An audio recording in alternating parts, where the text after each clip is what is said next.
Chris Matthews coming up. I believe in an America that is officially neither Catholic, Protestant, nor Jewish, where no public official either requests or accepts instructions on public policy from the Pope, the National Council of Churches, or any other ecclesiastical source. Where no religious body seeks to impose its will, directly or indirectly, upon the general populace or the public acts of its officials. That's Welcome clear. back to Harville. That's John F. Kennedy, of course, back in 1960 down in Houston. The Bishop of Providence has been Check engaged this in a out. series of sharp exchanges these days with U.S. Congressman Patrick Kennedy over abortion rights. Over the weekend, Congressman Kennedy revealed that Bishop Tobin, Thomas Tobin, had asked him not to receive communion because of his support for abortion rights in Congress. Bishop Thomas Tobin joins us now. Your Excellency, what do you make of that quote Your from Kennedy back Excellency. in 60? I believe in an America where no public official either requests or accepts instructions Interesting on public exchange policy coming up. from the Pope. Sure, and that's a good reference and a very famous quote, of course. A little bit of a difference, though. I think what the ex-president was talking about was the establishment of a national religion. And in fact, what we're trying to do is not dictate what the public policy should be in the United States from a purely Catholic doctrinal point of view. What we're trying to do most of all is instill good human values, but also have Catholics who are in political office be faithful to the dictates of the church and the dictates of their conscience and the teachings of the church. I don't see how you read it that way, Your Excellency. I believe in an America where no public official either requests or accepts instruction Chris on is public saying it again policy to him. from the church. I don't know how you read that any other way than the way then Senator Kennedy said it. No instruction on public policy from his church. You think he meant something different than what he said? I suppose there are different ways of approaching that, but the point is that any Catholic in public office, his first commitment has to be to his faith. Not just for a Catholic, but for a member of any religious community. No commitment is more important than your commitment to your faith because it involves your relationship with God. Okay, so far, what have we got? And how does it tie in with the Jim Crow laws that we have running rampant in our society? Alright, it's the new civil rights frontier. It has to do with human perversity, how people from one group or any group can cooperate in their own oppression. Okay? We don't have to have people in jail because they do, quote, drugs. People go to bars and drink, doing drugs. There are places where you can go and smoke marijuana in cafes. Legal, safe, the same principle. If we only connected the dots and applied the same principles that we do with, as we have done with alcohol and cigarettes, people have freedom of choice. Okay, you can make good choices, poor choices, etc. We know that. Sometimes the choice is made for you in a culture. If you grew up on that with movies and smoking was modeled by the stars in the movie screen, you know, you didn't have a chance in those days when it was so romanticized and glorified. So those factors have to be taken into account. The cultural environment we're living in today. Fear. We still have a knee-jerk emotional response, cager, to the question of drugs, to the questions of religion, which is why Socrates had to take that cup of poison, drink the hemlock, because he dared challenge the assumptions of his day. So I better get ready for my cup of hemlock, right? Anyway, the story, getting it straight, because if we keep on ignoring that growing elephant in the room, you know, it's going to keep on trashing the place. And if we don't knock down a wall and let it out, that whole house is going to be destroyed in short order. Okay? For a healthy America, take the crime out of drugs. Connection with that priest, he's going against what John F. Kennedy said and trying to, oh yeah, that's a famous quote. Yeah, it's more than a famous quote. It was drawing a line in the sand between the role of religion, organized religion, and the secular state.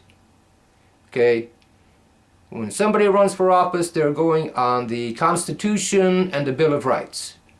That is to be a politician. John F. Kennedy defined it well. Now, this bishop is coming along with his church authority. He throws a lot of things in there.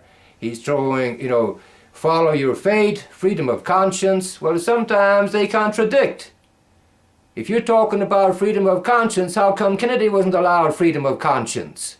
You're dictating to somebody else's conscience. So we're told that story about the priest who learned his lesson from his mother. And there is the allegorical import right there. Mother Church, the mother, he heard it that way. The Spirit talking. You don't throw somebody out or lock them out of the house just because they had an abortion. And he goes on in the interview and he asks the priest, what would you do? And the priest had to back off. Well, you're asking Kennedy to do it, but you can't tell him what to do because he took him to the place. Are you going to condemn the woman who had the abortion? Are you going to criminalize her? Is that what you want to go back to? The majority of people don't want that. You know why? Compassion. That priest, he has the doctrine. He doesn't have the compassion. Speaking out of spiritual comfort. When Chris Matthews went on and they went back and forth, the priest was saying every politician should be faithful to their faith, first and foremost. So we all stay in our own ghettos, our own religious ghettos. No mixing. And you get to heaven, right, and you become enlightened by just following the guidelines of your own faith. Whoa! Segregation, segregated religion. Alrighty. I don't think America is going to accept that. I think Chris Matthews was protesting at that. Oh my God, that makes him a Protestant. There you go. It must make me one too. Imagine that, no. These differences that we have are superficial. Okay? For one church to come along and say, we got it. There are people who have it who don't go to church. There are people who go to church who have it, and so that is not a standard to apply. Christ told a Good Samaritan story for a purpose, and we're getting to an American theology. How do we get out of this mess where we have this guy saying, hey, I'm speaking for the church? You ain't speaking for me, mister. Okay? And I believe in the same faith tradition, but I'm not bogged down by it. I like that poet Rumi, going back hundreds of years ago. What he said, and this is where poets and poetry comes in. He walked into a mosque, saw an altar. He walked into a Christian church, saw an altar. Walked into a synagogue, saw an altar. He didn't see 3 different altars and 3 different religions. He saw one altar, one religion. We're all children of the Almighty. That's right. And you don't lock people out. You look at where they're at. Maybe those folks had an abortion because they were listening to people who were comfortable and totally ignored that person. Our religious teachings, they were too hard on people, merciless. The quality of mercy is not strained.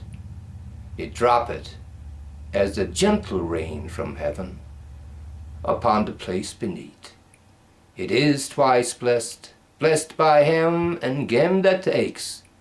'Tis the mightiest of the mighty, and becomes the throned monarch better than his crown. If you're preaching merciful love, then it's about forgiveness. You don't say you can't come in, you can't receive communion. Why don't you say to people who are waging war, okay, or you can't, are ripping people off, scam artists, who go out ripping off the orphans and the widows, cheap labor. Cheap labor is a rip-off. It's a mental rip-off and it's a physical rip-off. You're getting over on people. You want to get rich at the expense of other people. Scripture is about that. You don't hear anything of these priests about what's happening in this culture and people's wages being cut and their rights as working people being taken away. And you have working people themselves buying into that dumbass crap. Oh, I might get rich someday. You're so poor you can't pay attention. Riches has nothing to do with that. It's how you get it. And here's some more scripture for all you folks out there quoting it. Better a little with righteousness than abundance with wickedness. Okay? There's where happiness comes in.